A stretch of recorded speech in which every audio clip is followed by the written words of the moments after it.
Hello, welcome to the Countwave YouTube channel, and today I want to talk about email personalization. So I'm not talking about the basic generic stuff like just adding a first name or just adding the company name within the email, but I'm talking about real AI-driven personalization that is backed by essentially data and that gets results that actually work. So I've been looking into this stuff for a while, and I found some really cool things regarding psychology as well as the tech behind it, and why that and why email personalization actually does better than the generic emails that we so often see. So I'm going to break that down today. So so before we start, I'm Hamish. I'm the owner of Countwave, and I specialize in crafting N8N agents as well as N8N workflows to help businesses automate their processes. And one of the processes that we specialize in are email workflows. So the previous video I had on this channel, we talked about a full workflow that actually involved personalization emails. So if you actually want to see that and get the free N8N template, the link to that video will be in the description. So let's move on to the first topic here, which is why most emails suck and what personalization actually fixes. So if you check your inbox, I'm sure you're getting lots of generic emails. I know I definitely am, and you can really tell when it is generic or even if it is AI'd as well, right? You can see the little hints here and there that give it away. And our brains just don't really want to waste time on the irrelevant stuff.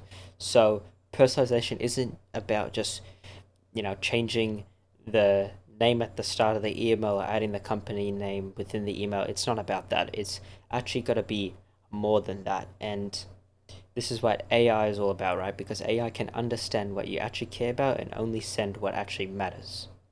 So the thing with email personalization is that it's easier to read and actually boosts engagement. So I'll get into a few statistics later on, but we can actually see that the personalized emails do way better than the generic ones. And I don't think you need to be a genius to actually figure out why that is. So yeah, we can actually move over to the next topic now, which is what AI actually means. So when I say AI, I don't just mean like simple automations or just simple logic rules, but I'm talking about proper machine learning, natural language processing. So things like predictive analytics and stuff like that. So this version of AI digs a lot deeper into the actual demographics of the audience, and we can actually track things down a lot further by looking at people's LinkedIn's and looking at their company website and extracting data from that and using AI to really harness that power and craft personalization. And AI isn't necessarily limited to just the automation aspect of it. We can also use AI to see how the user actually interacts with the email. So what they click, what they skip, how long they're on the email for, and statistics like that. Which there are softwares around that do that, but again, not many companies have this in place, and it also costs a bit of money, whereas AI can do it for a lot cheaper. So what this does, it actually gives us a better behavioral. It actually gives us more behavioral data, which tells us more about the client's interest and their intent and things of that nature. Now, third thing here relates to the psychology, right? So this is getting to the real meat of the argument now. So the question is, why do these really personalized emails actually have a better response rate? So it comes down to a few factors and a few big words here, but we're going to be looking at the cognitive load theory. So what this is our brains can only handle so much information at once, right? So when we send a personalized email, it cuts a lot of the clutter out that you would send in a generic email. Because if you're sending a generic email, you have to account for multiple situations, multiple people, things like that, different situations, right? But when we're sending a personalized email, we cut that out and we just base it on the interests of the specific person.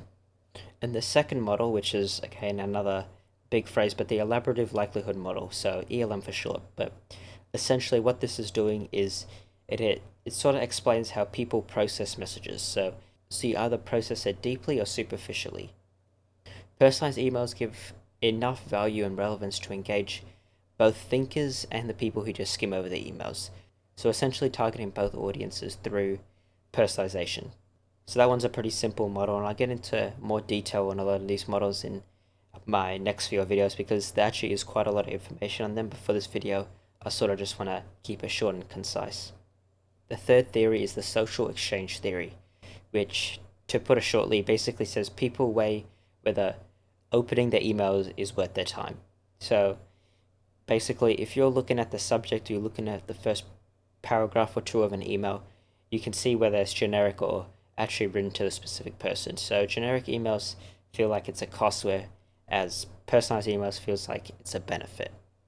And the fourth and final theory is the self-perception theory, which, to put it shortly again, basically shows when people consistently open and click on your personalized emails, they start to see themselves as your audience. So you form a genuine relationship. So it helps in building loyalty and increasing the likelihood of response because they have that natural human bond and that relationship is formed. So this actually talks about how AI boosts those psychological effects that we previously talked about. So basically, AI is also tapping into some more classic psychological effects. So reciprocity, which is basically giving value at scale. It makes people feel like they owe you attention. Another one I can think of at the top of my head is going to be scarcity and urgency. Basically, not fake deadlines, but like real-time alerts. Like we see them on e-commerce a lot. The item you viewed is almost gone, things like that. So you're essentially trying to push a motive and push an action to your audience. Social proof, which is basically showing that people have actually previously bought your product and that it's actually a good product to buy. Commitment and consistency. So basically, AI nudges people through, I guess, small actions to build up on the bigger commitments. So you start by just providing small things, and then eventually it compounds and gets bigger and bigger, and you can sell them on more and more things. But putting all this psychology to the side, if you receive a personalized email, it just makes it feel like you're more understood and more special compared to a lot of the generic emails that you are probably receiving as well. Now onto this fifth topic is the tech behind the actual magic itself. So we're not just guessing what's going to work, but we're actually using data and algorithms to figure that out. So AI can pull data from, I guess, websites, LinkedIn, apps, email behaviors, social media, things like that, and it can process it in real time and adapt to behaviors. So machine learning behavior essentially predicts what's going to happen next and can even recommend things like products or similar users or things like that, which is all possible with AI thinking in real time. Emails are normally built dynamically, so I guess we have the subject first, then we go to headlines, maybe some images, some call to actions, things like that. But it's all tailored specifically to the individual person.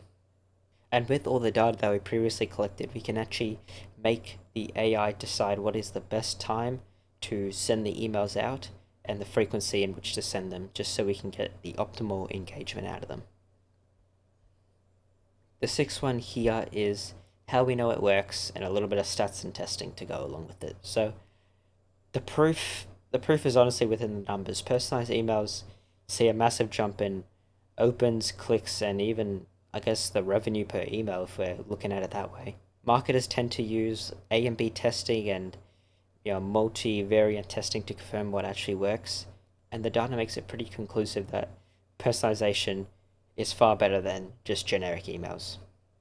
And the final point here is, what is the future of personalized emails? What I think the future of hyper-personalized emails is that, I guess it's going to be more context aware. We're going to probably factor in more things like location, what device you're using, and maybe even someday what mood you're in, right? But ultimately humans will still need to drive the empathy, creativity, ethics, and strategy of it all. Because at the end of the day, it's not about the clicks, but it's about making the people feel seen, right? People open emails and reply to emails when they feel like they've been noticed and when they've been seen. And if we can nail that, then the engagement comes naturally, basically. So anyway, that's the end of the video. I hope you guys enjoyed. Please subscribe and watch my previous video if you guys want a little bit more information on the actual specifics of the workflow. If you guys have any ideas for videos, please leave them down in the comments below.